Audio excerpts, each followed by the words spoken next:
तो अब इस कथा को शुरू करते हैं, पार्ट नंबर 3, जिसका नाम है शिवजी ने इस संसार की रक्षा करी हलाहल विष पी के। ये कथा आपने बहुत बहुत बार पहले भी सुनी होगी, पर आज कुछ नई चीजें आपको जरूर जानने को मिलेंगी। लास्ट तक आप बने रहें। तो जब अजित अवतार ने अकेले समुद्र मंथन करना शुरू किया, वासुकी नाग को पकड़ा, जैसे मक्खन निकालते हैं ना दही से, वैसे ही वासुकी नाग को पकड़ के अकेले ही अजित अवतार ने इस समुद्र मंथन को करना शुरू किया। जब समुद्र मंथन कर रहे थे तो एक भयानक विष प्रकट हुआ। क्या था ये विष, आइए बताते हैं। भागवतम कहता है, निर्मथ्यमानात् उददे अभूत विषम महा उल्बणम हल हल आवहम अग्रता। तो जब ये समुद्र मंथन चल रहा था तो उसी समय समुद्र से एक विष प्रकट हुआ। महा उल्बणम हलाहल आववम अग्रता। हलाहल नाम का एक विष प्रकट हुआ। हलाहल विष, हलाहल विष। कालकूट विष का मतलब है पॉइजन ऑफ डेथ।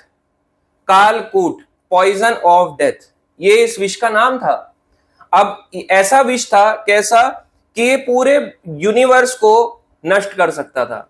अब नष्ट कैसे करता है, जब ये विष फैलता है फैलता है फैलता है तो पूरा ब्रह्मांड जहां जहां इसकी चपेट में आता जाएगा वो उसका सर्वनाश होता जाएगा। इतना भयानक विष प्रकट हुआ। कहां पे चल रही थी ये लीला? कोई कहता है ये तो अर्थ में चल रही थी, धरती पे नहीं।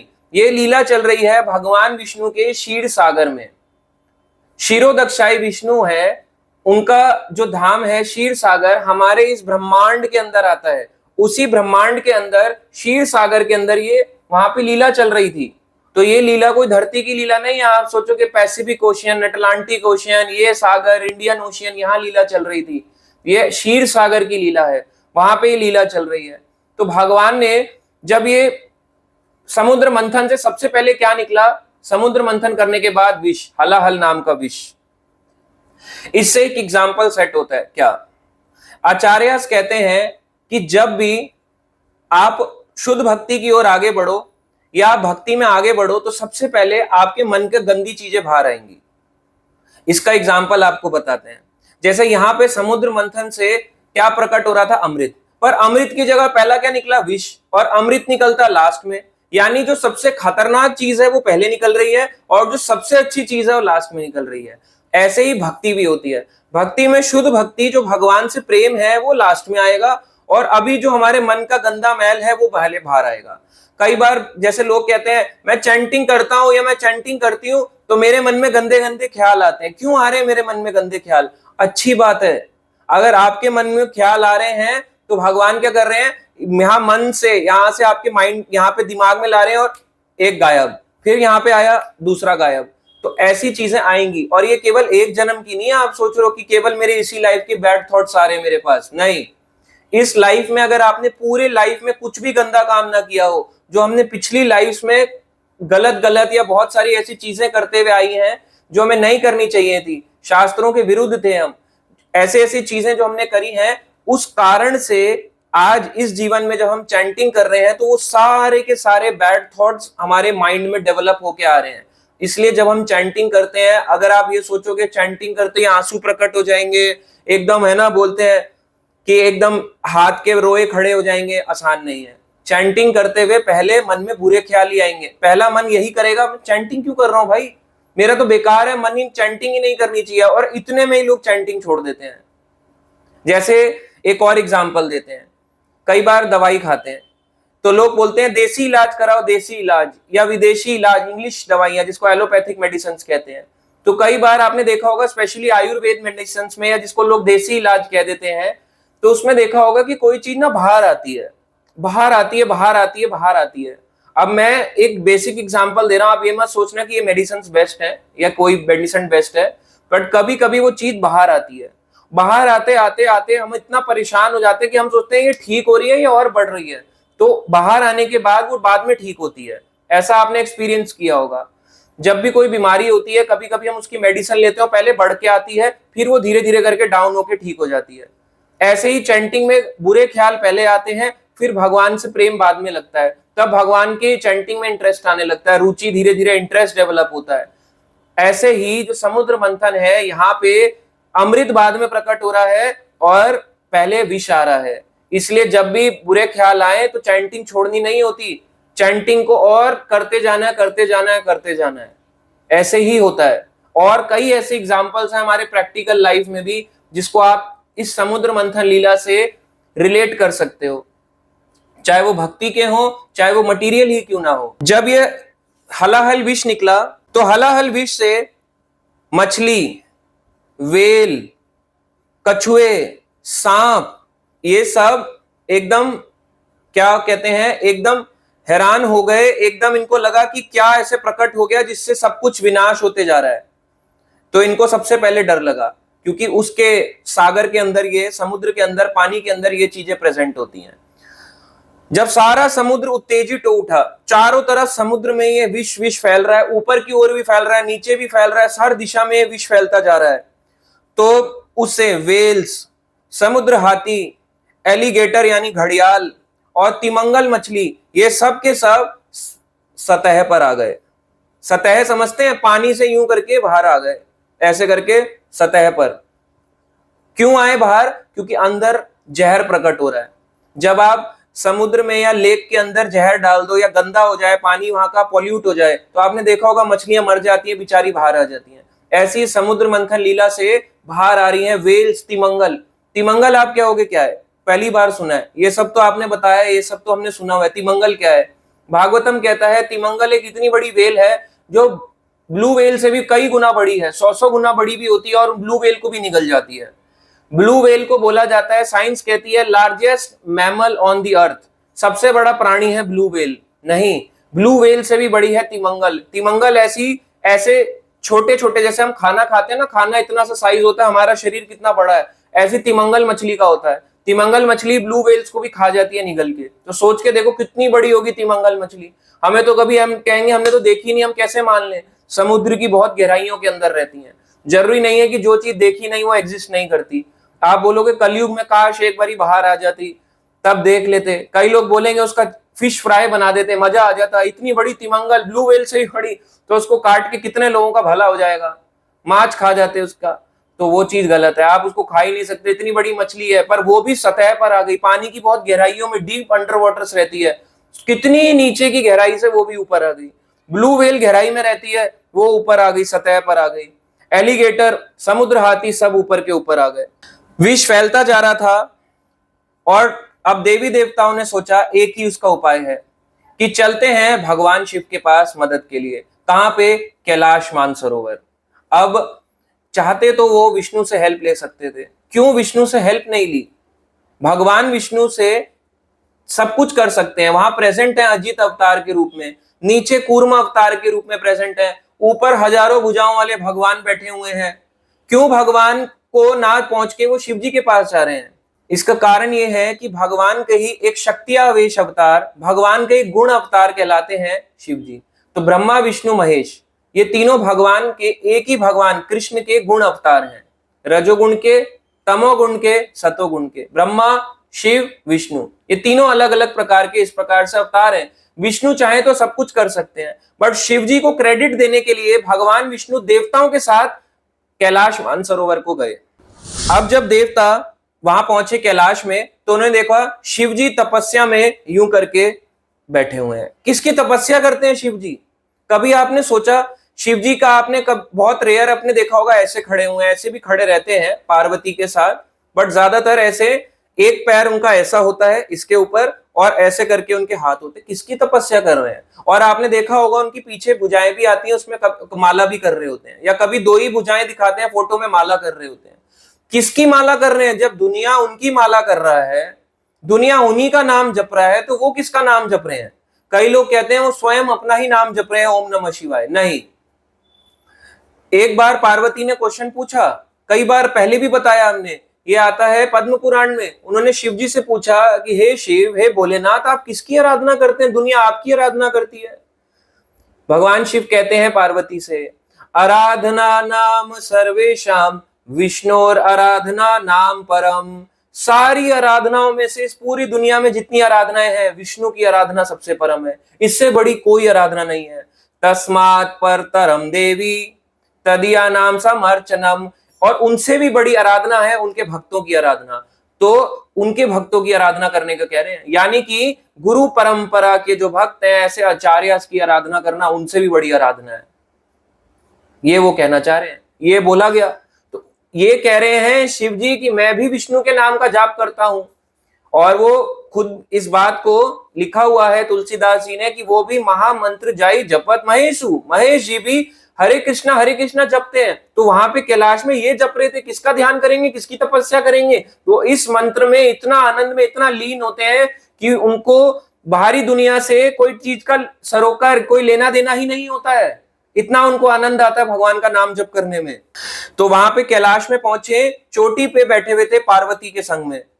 वहां पे मुक्ति की कामना करने वाले कई अलग अलग मुनि थे जो उनकी पूजा कर रहे थे, शिव जी की पूजा कर रहे थे कैलाश में ही। कैलाश में आपने देखा होगा आज भी कैलाश मानसरोवर, जो कि अब तिब्बत में आता है, तिब्बत अब चाइना का पार्ट है, तो वहां पे आपने देखा कई लोग आज भी ऐसे ऐसे योगी बाबा साधु हैं जो वहां पे मुनि रहते हैं। तो वो किसकी आराधना कर रहे हैं, वो शिव जी की कर रहे हैं, शिव जी विष्णु की कर रहे हैं, ऐसे चलता है। तो जब देवता वहां पहुंचे, भगवान विष्णु समेत उन्होंने प्रणाम किया शिव जी को, उन्होंने अब स्तुति करना स्टार्ट करी। प्रजापति उवाच, प्रजापति हो गए दक्ष, और अलग अलग ब्रह्मा, और अलग अलग प्रजापति, प्रजा का पालन करने वाले, प्रजा को आगे बढ़ाने वाले प्रजापति, उन्होंने स्तुति करना शुरू किया शिव जी की। हे महादेव, हमारी इस कालकूट हलाहल विष से रक्षा कीजिए। ये विष चारों तरफ फैलते जा रहा है, फैलते जा रहा है, फैलते जा रहा है। अब वो ही चाहते कि ये सब चीजें तो विष्णु के सामने बोल सकते थे, क्यों वो शिव जी के पास गए? भगवान शिव उनको इसलिए लेके, भगवान विष्णु शिव जी के पास इसलिए लेके गए क्योंकि वो चाहते थे ये सारा क्रेडिट भगवान शिव, मेरे ही गुण अवतार शिव को मिले। शिव और विष्णु में सिर्फ इतना ही भेद है, जैसे कि क्षीरम दधी विकार विशेष योगा, जैसे एक दूध है एक दही है। अब आप कहोगे क्या दूध दही लस्सी छाछ लगा रखा है? ब्रह्मा जी कहते हैं कि जैसे दूध से दही बन जाता है, दही से दूध नहीं बन पाता, वैसे विष्णु से शिव जी तो बन जाते हैं, शिव जी से वापस विष्णु नहीं बन सकते। तो वैसे ही अपना इस क्रेडिट को देने के लिए भगवान विष्णु भगवान शिव के पास लेके जाते हैं कि उनको ये क्रेडिट मिले हलाहल विष से रक्षा करने का। स्तुति चल रही थी, तो ये सारी स्तुतियां एक्चुअली बोला गया, अगर आप भागवतम में पढ़ोगे उसमें लिखा गया आप ही परमात्मा स्वरूप हैं। आप कहोगे प्रभु जी अब तक तो हम भगवत गीता में पढ़ के आए, उसमें लिखा हुआ है परमात्मा तो केवल एक है ना, कृष्ण ही परमात्मा स्वरूप में सबके हृदय में रहते हैं। यहाँ क्या लिखा है? शिव जी परमात्मा है। अगर आप उसमें तात्पर्य में जाओगे, तात्पर्य में प्रभुपाद जी लिखते हैं यहाँ पे जो एक्चुअली स्तुति कर रहे हैं वो शिव जी की ना करते हुए विष्णु की स्तुति हो रही है, और यहाँ पे शिव जी को विष्णु के समान ही स्तुति करके देवता उनकी आराधना कर रहे हैं। तो हम उनको ही प्रेज कर रहे हैं विष्णु को, पर बोल किसको रहे हैं? शिव जी के माध्यम से, शिव जी के माध्यम से विष्णु को ही प्रार्थना कर रहे हैं। आप समझे? एक तरफ भगवान विष्णु, एक तरफ भगवान शिव है, वो भगवान शिव को प्रार्थना कर रहे हैं, बट वो करना किसको चाहते हैं? भगवान विष्णु की। तो उनकी प्रार्थना अल्टीमेटली विष्णु को ही जा रही है वहां पे, और क्योंकि भगवान विष्णु चाहते हैं इसका क्रेडिट सारा भगवान शिव को मिले, उनके ही गुण अवतार शिव जी को मिले, इसलिए देवताओं को वो शिव जी के पास कैलाश पे लेके गए। तो आप ऐसे अगर स्तुति पढ़ोगे, अगर इसमें मान लो तात्पर्य ना होते भागवतम में, तो आज तो हम यही समझते हैं कि भाई परमात्मा कृष्ण भी है, शिव जी भी है। भागवतम ने कंफ्यूज कर रखा है, पता नहीं क्या क्या लिख देते हैं उठपटांग का लिख के यहाँ पे। तो इसीलिए ये जो बुक्स दी जाती है ना, इनकी इसलिए वैल्यू होती है। अगर आप किसी की भी बुक उठा के पढ़ लोगे, हम इनकी पढ़ते हैं, हम उनकी पढ़ते हैं, समझ ही नहीं आएगा, कंफ्यूज और हो जाएंगे लाइफ में। आगे वो और स्तुति करते हैं, ग्लोरीफाई। देखो भगवान शिव अपनी आराधना में पर ग्लोरीफाई किया जा रहा है। जैसे किसी को खुश करना हो तो उसको ग्लोरीफाई किया जाता है, तो भगवान शिव को प्रसन्न करने के लिए ग्लोरीफाई किया जाता है। ग्लोरिफिकेशन अपने आप में स्तुति करना, वंदनम करना भी एक बहुत बड़ी चीज है। हमारे जो भक्ति के प्रोसेस आते हैं, जिसको हम नवदा भक्ति भी कहते हैं, 9 process of devotional service, 9 types of devotional service, उसमें से वंदनम, भगवान से प्रार्थना करना भी बहुत बड़ा एक गुण है। हमें तो पता भी नहीं कि प्रार्थना करनी क्या है, हम तो बस आरती का जो सीक्वेंस है सुबह का शाम का, बस यही कर रहे हैं। प्रार्थना करनी भी बहुत इंपॉर्टेंट होता है। कैसे प्रार्थना? कभी कोई बीमार हो जाए, आप उसके लिए प्रार्थना करो, हे भगवान, हे कृष्ण, आप नरसिंह रूप में आते हैं, आप इतने नरसिंह रूप में कृपालु रहते हैं, जब आप प्रहलाद की रक्षा कर सकते हैं तो हमारे इस व्यक्ति की भी रक्षा कीजिए, मेरे गुरु की रक्षा कीजिए, मेरे इस भक्त की रक्षा कीजिए, मेरे संबंधी की रक्षा कीजिए। प्रार्थना करनी आनी चाहिए। उनको बोलो आप भगवान क्या नहीं कर सकते, आप तो है ना खंबे से भी प्रकट हो सकते हो, आप चाहो तो कुब्जा को भी सीधा कर सकते हो। कुब्जा को पता है भगवान ने कैसे सीधा किया? ऐसे करके, कमर ऐसे करके सीधी कर दी, ऐसे हाथ लगाया यूं। क्या बीमारी भगवान ठीक नहीं कर सकते? यूं सोच भी नहीं सकते। पर हमारे को बोलना, कुछ स्तुति करना आना चाहिए। बार बार सेम भी करोगे तो करना तो सही। अभी तो हम बोल भी नहीं पाते, अभी तो हम अपनी लैंग्वेज में भी नहीं बोलते भगवान को कि भगवान ठीक कर दो। अभी हम डिफरेंट इच्छाओं के साथ जाते हैं, ये मिल जाए, ये मिल जाए, ये मिल जाए, ये मिल जाए। बट ये ग्लोरिफिकेशन भी अपने आप में बहुत जरूरी है। तो उन्हें ग्लोरिफिकेशन आगे करी देवताओं ने। वो कहते हैं आगे कि आपकी आंखों से लपटें और चिंगारियों से जब निकलती हैं आंख खुलने पे, तो उससे प्रलय हो जाता है। आपकी आंखों से क्या लपटें और चिंगारियां निकलती हैं, उससे प्रलय हो जाता है। सारी सृष्टि जलकर राख हो जाती है, तो भी आपको पता नहीं चलता कि ये कैसे होता है। मतलब आपकी शक्ति इतनी ज्यादा है कि जब आप आंख खोलते हो, चिंगारियां और लपटें प्रलय कर देती है संसार का, मगर आपको तब भी नहीं पता चलता है भगवान शिव कि आप में कितनी शक्ति है। आगे वो कहते हैं कि देवता आगे स्तुति करते हैं शिव जी की। वो कहते हैं कि सारे विश्व को उपदेश देने वाले आत्मतुष्ट व्यक्ति अपने हृदय में आपका चिंतन करते हैं, आपके चरण कमल का। शिव जी के भी चरण कमल होते हैं। वो कहते हैं जितने भी आत्मतुष्ट वाले व्यक्ति हैं, जो अपने आप से खुश रहते हैं, महान महान आत्मतुष्ट व्यक्ति हैं, वो आपको हृदय में आपके स्वरूप को धारण करते हैं। जैसे हम भक्त मार गए, या हमारी भक्ति जब अच्छी चलने लगे, तो भक्ति चलते चलते अगर हमें शिव जी का ख्याल आ रहा है, तो इसका मतलब हम अच्छा चिंतन कर रहे हैं। कई बार होता है कि मैं तो भक्ति कर रहा हूँ, कृष्ण भक्ति, मेरे मन में शिव जी क्यों आ रहे हैं? अरे शिव जी तो परम वैष्णव है। लोगों के मन में तो कितनी गंदी गंदी चीजें आती हैं, तो हमारे मन में अगर शिव जी आए तो इससे बड़ी बात क्या हो सकती है? तो कह रहे हैं कि बड़े बड़े मुनि जो हैं आपको हृदय में रख के चिंतन करते हैं, देवता स्तुति कर रहे हैं कैलाश पे जाके। ऐसे नहीं है उठ के बोला मदद कर दो, मदद कर दो, शिव जी ऐसे उठ खड़े हुए, हाँ बताओ वत्स कहाँ चले, चलो त्रिशूल लेके चलते हैं। ऐसे नहीं आते ऐसे, या उनके ऊपर सीधा जाके लोटा चढ़ा दिया, ऐसे थे। जैसे लोग जाते हैं, बैठे होते हैं शिव जी वहां पे शिवलिंग के रूप में होते हैं विराजमान, सीधा गए ओम नमः शिवाय, अरे बिना बात के लोटा चढ़ा दिए किसी भी समय। सोचो अगर हम बैठे हुए हैं, मैं अभी आपको कुछ बोल रहा हूं, मेरे ऊपर आके ऐसे कोई लोटा गिरा दे, मैं सोचो कितना क्रोध में आ जाऊंगा। क्या हो गया, पागल हो क्या, समझ नहीं आ रही है क्या? पर शिव जी बेचारे एकदम शांत होके बैठे रहते हैं, भगवान का नाम लेने में इतना लीन है, इतना आनंद में है कि उनके ऊपर कितना भी गिरा लो उनको फर्क नहीं पड़ता।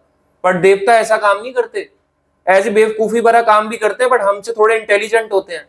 हमारी तरह थोड़ा ना लोटा लेके गए, मेरे लोटे का ही तो इंतजार कर रहे थे, शिव जी आएगा जल डालेगा मेरे पे। और क्या, आज सोच के देखो, शिव जी हमारे इन चीजों के भूखे नहीं है। हमारी प्रार्थना कितने मन से हम उनसे प्रार्थना करते हैं, उस चीज के ललायित रहते हैं, उस चीज के लिए उनको रहता है कि कैसे मेरी वो करते हैं गुणगान। और वो कहते हैं देवता आगे शिव जी को कि जब आप पार्वती के साथ, उमा के साथ जब विचरण करते हैं, तो काफी सारे लोग आपको लष्टी समझते हैं, कामुक समझते हैं कि आपकी काम वासना है, इसलिए आप पार्वती के संग ऐसे ऐसे घूम रहे हो। और कई ऐसे होते हैं कि जब आप शमशान में रहते हो, तो शमशान में जाके आपको डरावना और आपसे घृणा और आपसे जलन करते हैं, आपसे ईर्ष्या करते हैं, आपसे जेलस होते हैं। जब आप शमशान में इस तरीके से घूमते हो, आपसे डरते हैं।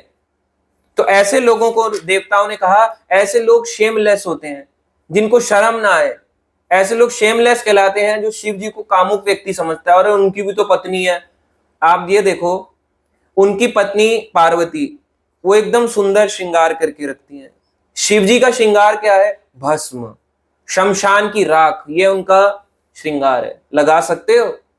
रहेगी कोई तुम्हारे साथ, या हमारे जैसे लड़कों के साथ, हमारे जैसे व्यक्तियों के साथ ऐसी कोई स्त्री जो शमशान की राख लगा के घूमे, कुछ टाइम के बाद छोड़ देगी। पर शिव जी के साथ रह रही हैं, क्यों?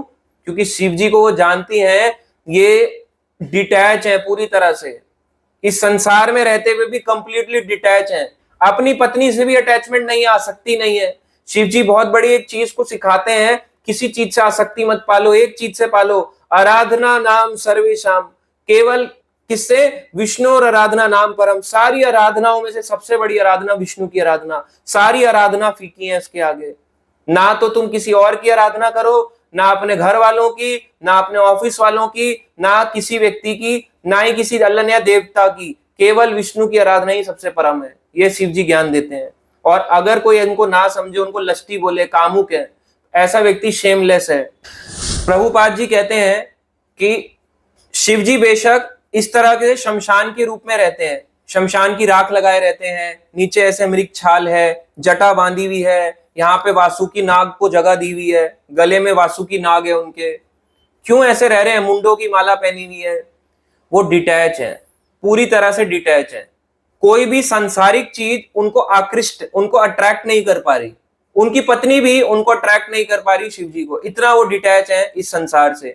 इसलिए एक चीज बोली गई, वैष्णवेर क्रिया मुद्रा विज्ञे ना भुजाए, कि वैष्णवेर क्रिया मुद्रा विज्ञे ना भुजाए का मतलब है कि वैष्णव क्या करता है, कैसे रहता है, आप उसको जज नहीं कर सकते। आपसे ऊंचा वाला वैष्णव किस कारण से क्या कार्य कर रहा है, आप उसको जज नहीं कर सकते। अगर कोई गलत है, डेफिनेटली वो गलत तो गलत ही कहलाएगा, गलत तो गलत है। पर जहां पे कुछ ऐसी चीजें होती हैं, ऐसे सरकमस्टेंस जैसे शिव जी के हालात हैं, हम उसको देख के सोचेंगे कैसे शिव जी, ज्यादातर लोग सोचेंगे, बट वो डिटैच है। इसलिए हम इतने परम वैष्णव को अपनी इस भौतिक दृष्टि से जज नहीं कर सकते। ऐसे शिव जी का रोल होता है। आगे प्रभुपाद जी कहते हैं, भागवतम इस बात को कहती है, इंटेलिजेंट ऑफ इंटेलिजेंट्स, बुद्धिमानों के भी बुद्धिमान। ध्यान से सुनो, बुद्धिमान के भी बुद्धिमान। कई लोग बुद्धिमान होते हैं, बुद्धिमान वाले समाज, इंटेलिजेंट लोग होते हैं, उनके भी इंटेलिजेंट ये नहीं जान पाते कि कैसे ग्रेट वैष्णवास कार्य करते हैं। वैष्णवेर क्रिया मुद्रा विज्ञ ना भुजाए, इंटेलिजेंट ऑफ इंटेलिजेंट्स, वो भी नहीं जानते कि वैष्णव ऐसा क्यों कर रहा है।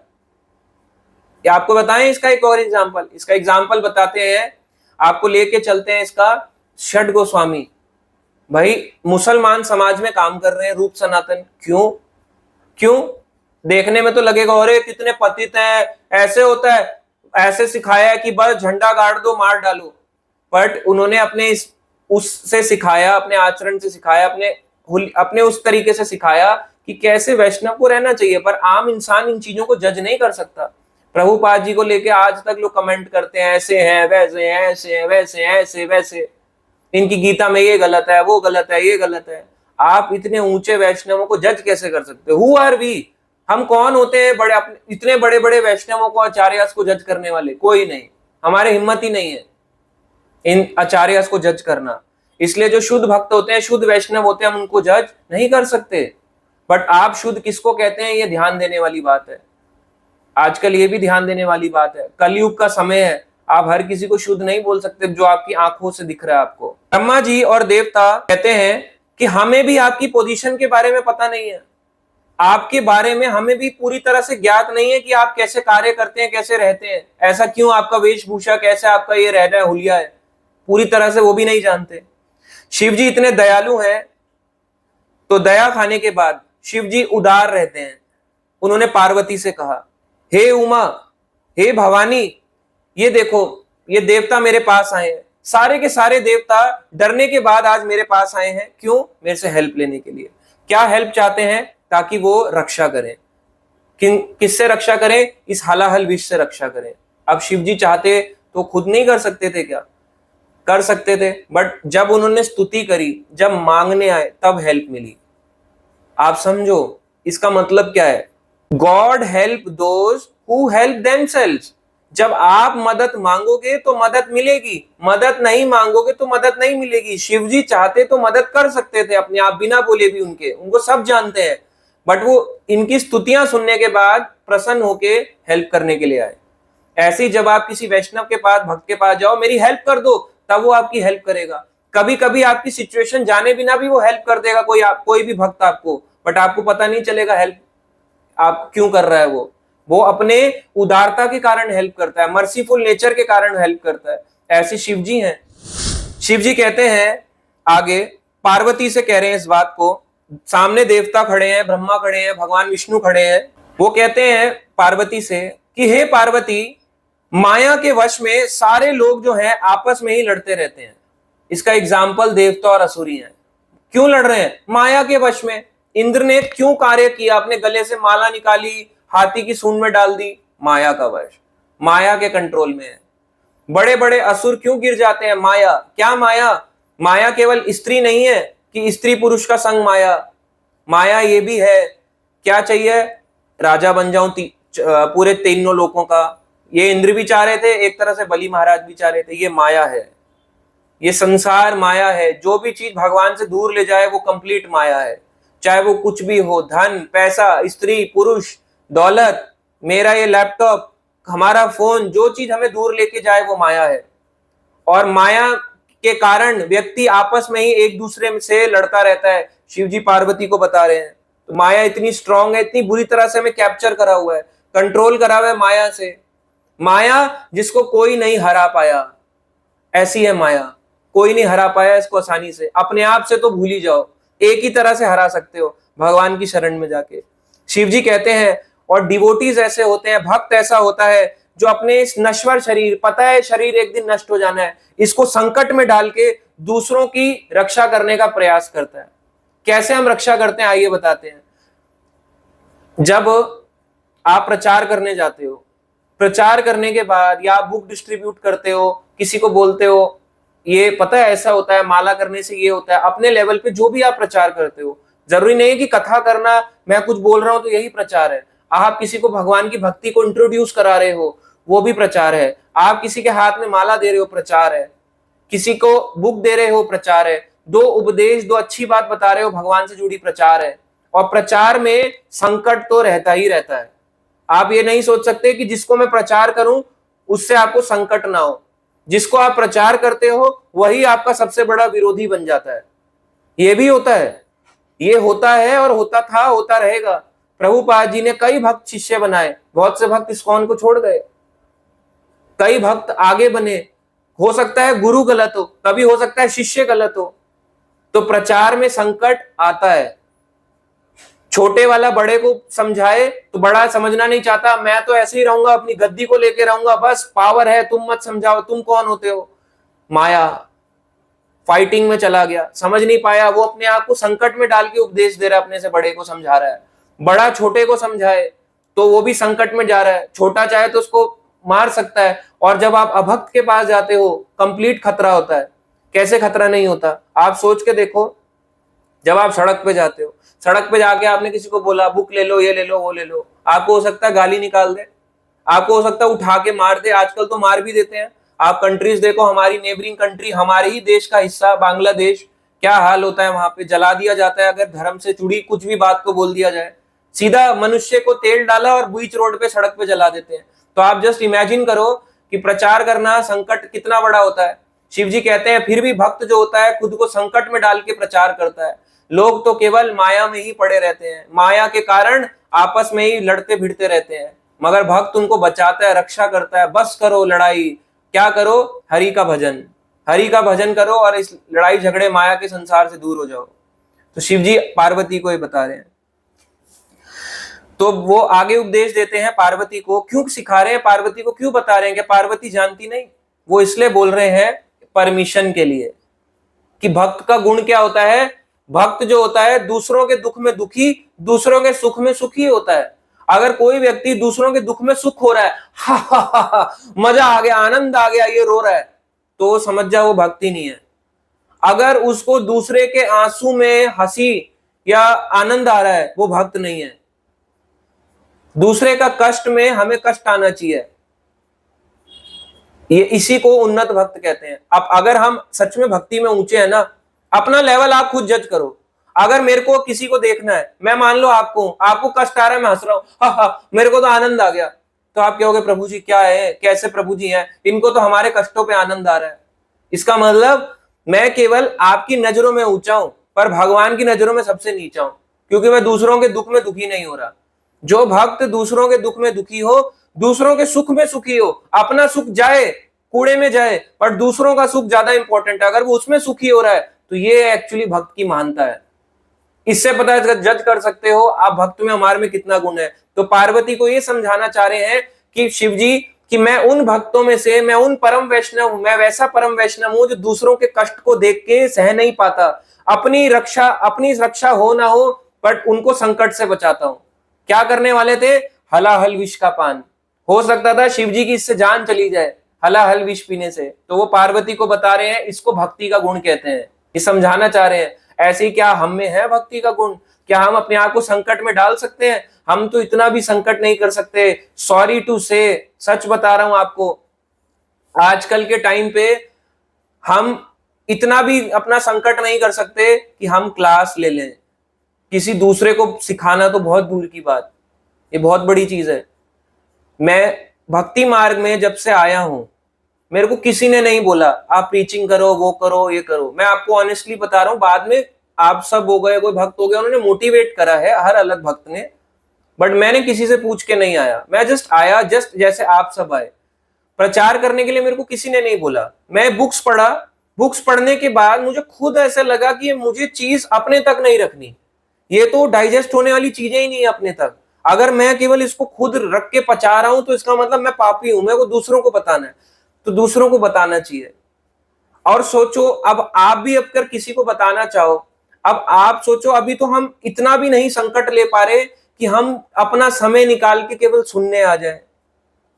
अभी आप सोचो, इस स्टेज पे भी नहीं आए कि हमें दूसरों को बताना है, अभी तो सिर्फ हमें सुनना है। अभी हम सुनने के हियरिंग स्टेज पे भी नहीं है, प्रीचिंग स्टेज तो आप सोचो क्या हाल होगा।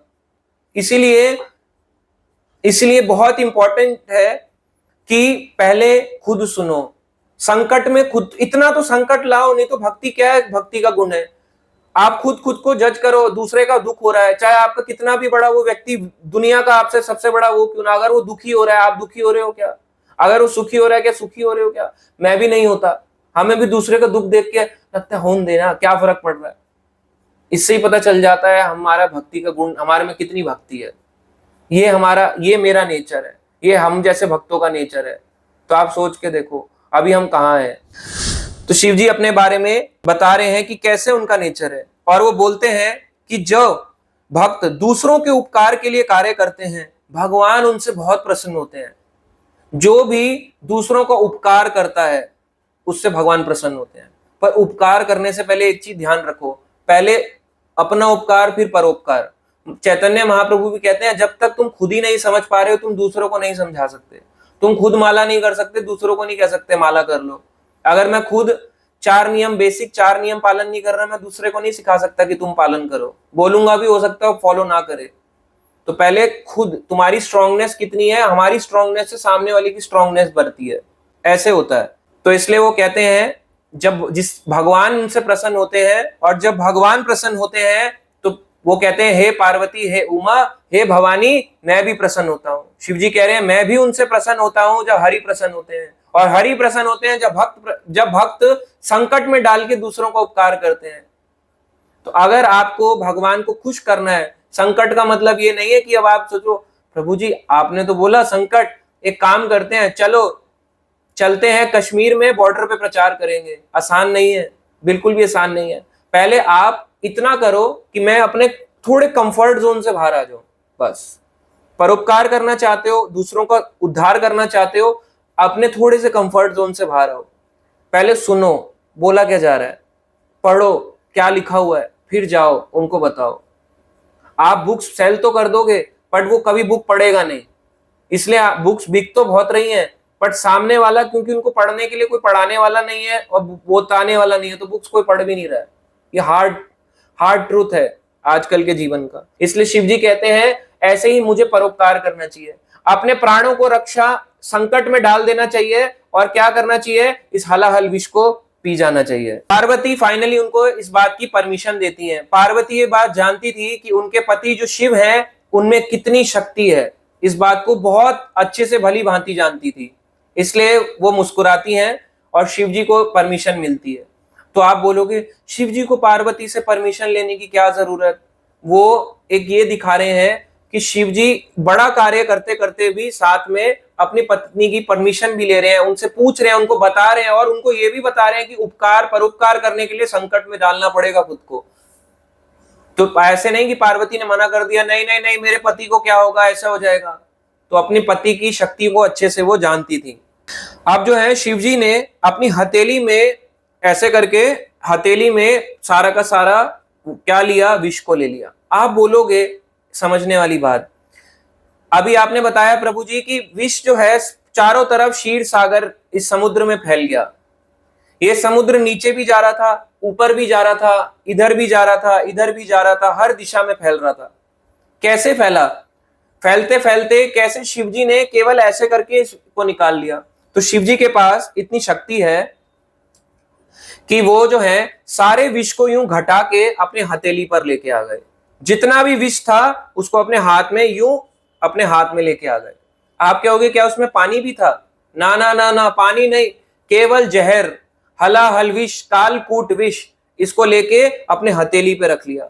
हथेली में रख के यूं करके पान करने लगे, यानी पीने लगे। जब वो ऐसे पान कर रहे थे तो ये कब की लीला हुई? ये लीला है सावन के महीने की।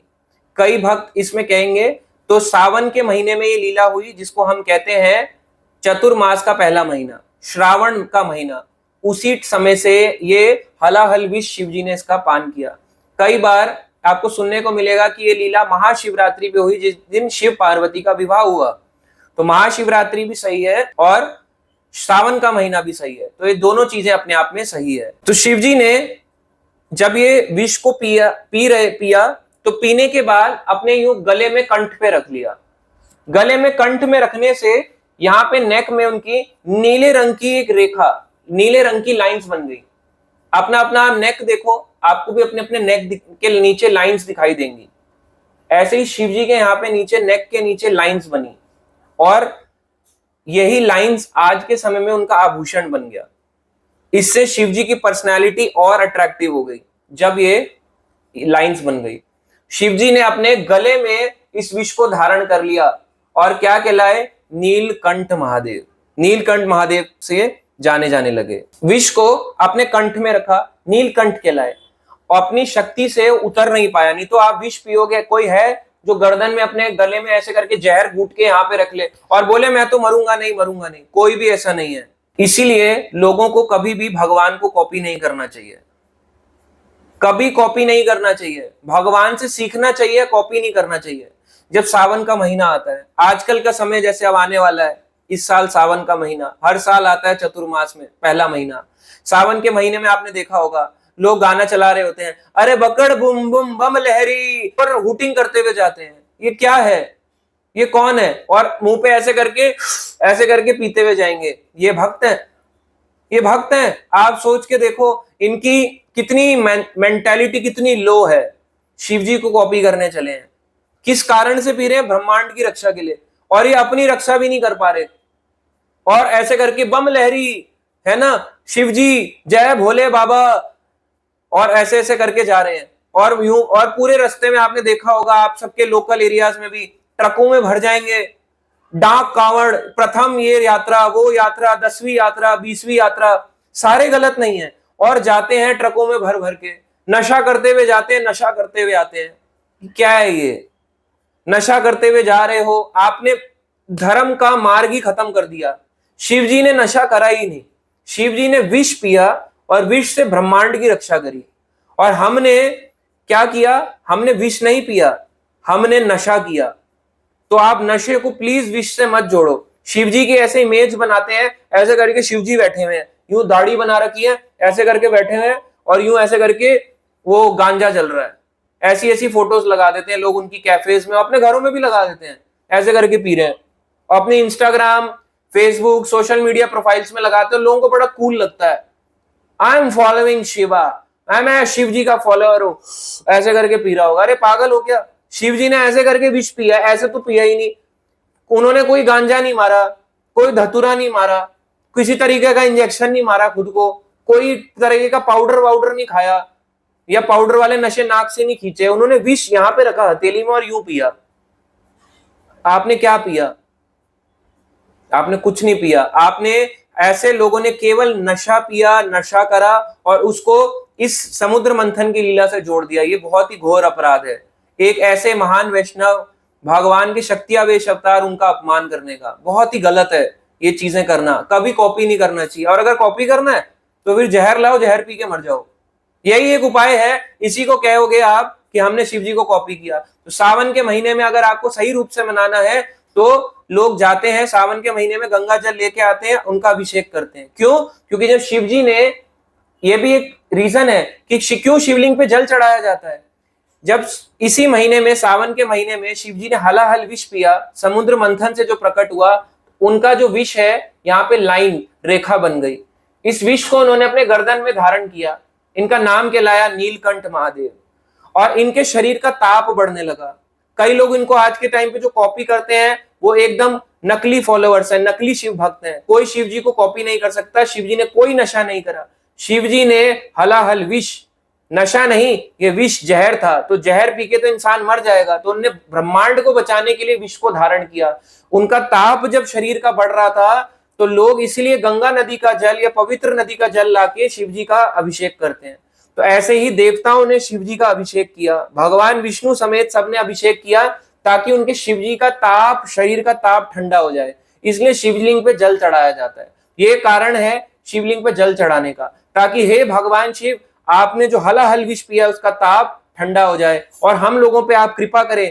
कैसे? जैसे देवी देवताओं ने कहा विष को पी के आपने हमारी रक्षा करी, हम आपके बहुत आभारी हैं, ऐसे ही हमें भगवान शिव से प्रार्थना करनी चाहिए कि हमारे जीवन में जितने ताप, जितनी बुरी चीजें हैं उनको दूर करें और हमारे जीवन में भक्ति को लाएं।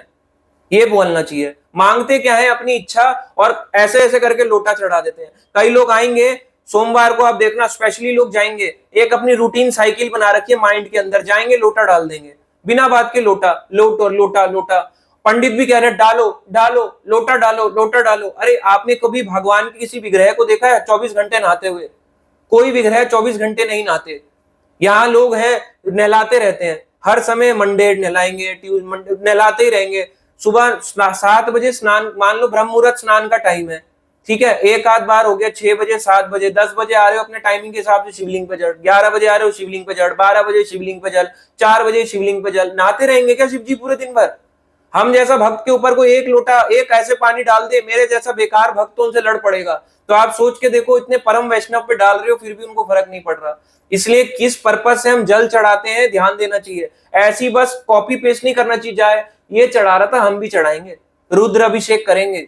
नहीं करो, कोई कुछ नहीं मिलेगा आपको इसमें करके, मत करो अभिषेक। वैसे भी आप नहाते हो, कई लोग रात के 8-9 बजे अभिषेक करते हैं, आप रात को 8-9 बजे नहा रहे हो तो ठीक है, उनका भी करा दो। इसलिए अभिषेक चल रहे हैं मंदिरों में, 8 बजे रुद्र अभिषेक, 9 बजे रुद्र अभिषेक। क्या चल रहा है? केवल पैसा खींचने का जरिया बना हुआ है। Reality, harsh reality of today's generation, harsh reality. किसी भी समय ऐसे नहीं होता स्नान गए स्नान करा दिया, श्रृंगार किया जाता है बार बार। थोड़ा ना उनके लिए पैसा कमाने के लिए आपने उनको एक वो बना दिया, कोई मशीन बना दिया कि आओ इस पे जल चढ़ाओ। गलत होता है, बार बार जल नहीं चढ़ाना चाहिए। प्रार्थना ही सबसे बड़ा शिव जी को प्रसन्न करता है। प्रार्थना से भी ज्यादा आप कितना ज्यादा कृष्ण भक्ति करते हैं, उनके लिए सबसे प्रिय वो है जो अपने आप को संकट में डालता है और विष्णु भक्ति, कृष्ण भक्ति का प्रचार करता है। ये उनको सबसे प्रिय है, ये करो। जल डालना गलत नहीं है, बट क्यों डालना है उसका पर्पस होना चाहिए। इसलिए सावन के महीने में ज्यादातर लोग, आपने देखा होगा, हरिद्वार जाते हैं, जल लेके आते हैं और शिव जी पे जल चढ़ाते हैं। एक जगह है उत्तराखंड में, पौड़ी गढ़वाल में एक जगह आती है जिसका नाम है नीलकंठ महादेव। 2 साल पहले हम एक यात्रा ले गए थे, नाम था पंचप्रयाग यात्रा। ऋषिकेश पंचप्रयाग यात्रा में हम गए थे, तो उसमें एक जगह थी नीलकंठ मंदिर। नीलकंठ मंदिर कई लोग कहते हैं ऋषिकेश में आता है, नहीं, ऋषिकेश से 30 किलोमीटर ऊपर जाने पे, जिसको पौड़ी गढ़वाल कहते हैं, पौड़ी गढ़वाल के अंदर नीलकंठ महादेव आता है। तो नीलकंठ महादेव में कोई लोग कहेंगे वहां पे जाओगे यहीं से पिया, यहीं से विष पिया था। नहीं, जब ये लीला क्षीर सागर की है तो यहां से कैसे विष पी लिया? तो जब शिवजी ने क्षीर सागर के जल से इस विष को हथेली में रख के, इकट्ठा ज्यादा से विष को केवल हथेली में रख दिया अपनी, और हथेली से पिया, तो उनका गला नीला हो गया। तो इस, जब इनका शरीर का ताप बढ़ गया, उनका अभिषेक किया गया, तो इसके इफेक्ट को कूल डाउन करने के लिए शिवजी ने तपस्या के लिए यहाँ धरती पे आए। धरती में एक जगह जिसको आज के टाइम में जो पौड़ी में आता है, ऋषिकेश से 30 किलोमीटर ऊपर, नीलकंठ महादेव नाम का मंदिर, वहां बैठ के शिवजी ने तपस्या की और उनके इस कूलिंग, अपने आप को कूल करने के लिए शिवजी ने उस विष के इफेक्ट को कम करा। इसलिए वो जगह कहलाई नीलकंठ महादेव। और वहां पे शिवलिंग को स्थापित किया गया, उन्हीं के कंठ, गले के स्वरूप का शिवलिंग है वहां पे, जिसको कंठ कहा गया, और उसका शिवलिंग का नाम यही है नीलकंठ महादेव, और मंदिर का नाम भी यही है। तो वो जगह है। तो वहां से विष नहीं पिया था, वहां पे ताप को ठंडा करने के लिए बैठे थे, और वहां पे उनका कंठ स्वरूप उनका शिवलिंग है। विष पीने के बाद ब्रह्मा, विष्णु, सभी देवताओं ने उनकी बड़ी प्रेज, उनकी वो करी, आराधना करी, उनको प्रेज करा। तो शिव जी ने थोड़ा थोड़ा, जब उनका पी रहे थे, पीते पीते यहां से उनका ऐसे करके विष नीचे गिर गया। तो जो विष नीचे गिरा, उस विष को स्कॉर्पियंस यानी बिच्छू, सांप और कुछ विषैली औषधियां यानी पॉइजनस ड्रग्स, कुछ और जानवर जिनमें जहर होता है, जिनके काटने से जहर होता है, उस विष को पी गए। और इसमें पता है कौन कौन से जानवर थे, आपको बताते हैं। केवल बिच्छू और सांप तक सीमित नहीं है। जो आप देखते हो प्लांट्स, जैसे मैरिजुआना। मैरिजुआना क्या होता है? गांजा, जिसको वीड कहते हैं। इस प्लांट ने उस हलाहल विष का जहर ले लिया, उसने भी उसका पान कर लिया। आप क्योंकि प्लांट कैसे पी सकता है? आप लोग इसके लिए साइंस में जाओ, अपने साइंस की एलिमेंट्री या बड़ी छोटी की किताब पढ़ोगे, प्लांट सब कुछ खाता है। पानी डालोगे, प्लांट खींचता है उस पानी को। प्लांट एक लिविंग थिंग है, नॉन लिविंग नहीं है, वो एक जीवित प्राणी है।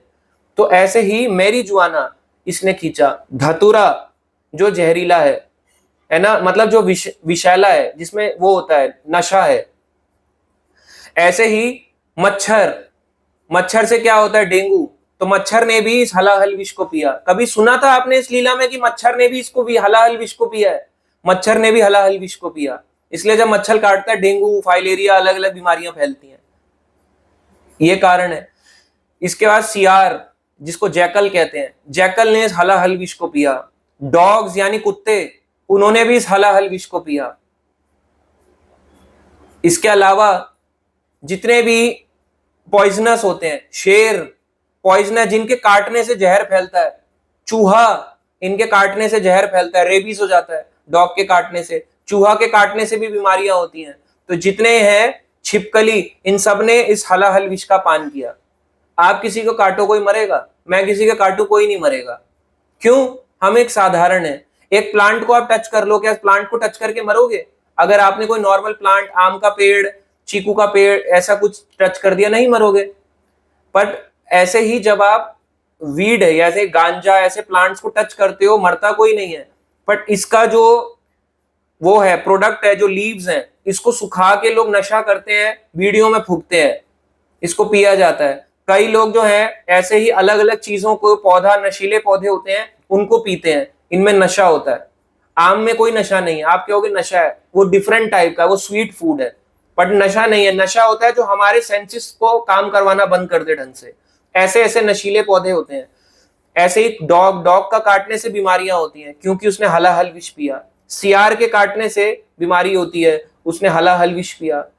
लोमड़ी, इसके अलावा भालू, जितने भी ऐसे पॉइजनर जिनके काटने से हम मर सकते हैं, इन सब ने हलाहल विष का पान किया था। तो जो उनके ऐसे करके हलाहल विष का गिरा था, उन सबको ऐसे ऐसे करके कई ऐसे जीवों ने पिया। तो आप ये मत सोचना कि केवल वो कुछ ही था। तो शिवजी के पीने के बाद अगर वो डायरेक्ट पी जाते ना, तो मर जाते। उसी पानी में जब वो हलाहल विष था, तो सांप, बिच्छू और वेल, ये सब मरते चले जा रहे थे और सतह पर आ गए थे। मगर जब शिवजी ने पिया, और शिवजी के पीने के बाद, यहाँ शिवजी के पीते पीते जब गिरा, तो एक वैष्णव की कृपा, वैष्णवा नाम यथा शंभु, परम वैष्णव की कृपा के कारण ये जितने भी जीव हैं, ये सब भी विषैले बन गए। जो कि ये पी के मर सकते थे, उल्टा ये लोग विषैले बन गए, और आज भी हमारी धरती पे प्रेजेंट है, हमारे घर में, हमारी धरती में प्रेजेंट है। अगर आपके आसपास मच्छर दिख रहे हैं, ये एग्जाम्पल है। डॉग्स दिख रहे हैं, जो कि आप रोज देख सकते हो, इन सब ने हलाहल विष पिया था। कभी आपने सुना कि ये सब भी हलाहल विष पिए वाले? हम तो सोचते जो बहुत भयानक होता है केवल उसने हलाहल विष पिया है। इन सब ने भी हलाहल विष का पान किया है, इसलिए ये भयानक होते हैं। इसलिए इनका काटा हुआ जहर फैलाता है हमारे शरीर के अंदर। तो ऐसे समुद्र मंथन लीला में सबसे पहले प्रकट हुआ हलाहल विष, और अंत में निकलता है अमृत। इसीलिए समय के साथ साथ सब चीजें प्रकट होती हैं। ऐसे ही जब हम भक्ति करते हैं, भक्ति करते हुए शिव जी अपनी इस बात से सिखाते हैं कि सबसे पहले हमारी खराब चीज ही सबसे पहले सामने आएगी। हमारी कमियां, हमारी बुरी चीजें, हमारी बुरी आदतें सामने सामने निकल के आएंगी। तो घबराना नहीं है, वही टाइम है कि हमें स्टैंड लेके आगे बढ़ के और अपना सही मार्ग पे चलते चलते भक्ति को फॉलो करना है, ताकि शुद्ध भक्ति तक पहुंच सके। तो ये समुद्र मंथन कथा, जिसमें भगवान शिव ने हलाहल विष पिया, ये इस बात को बताता है। तो ये थी आज की कथा। हरे कृष्णा।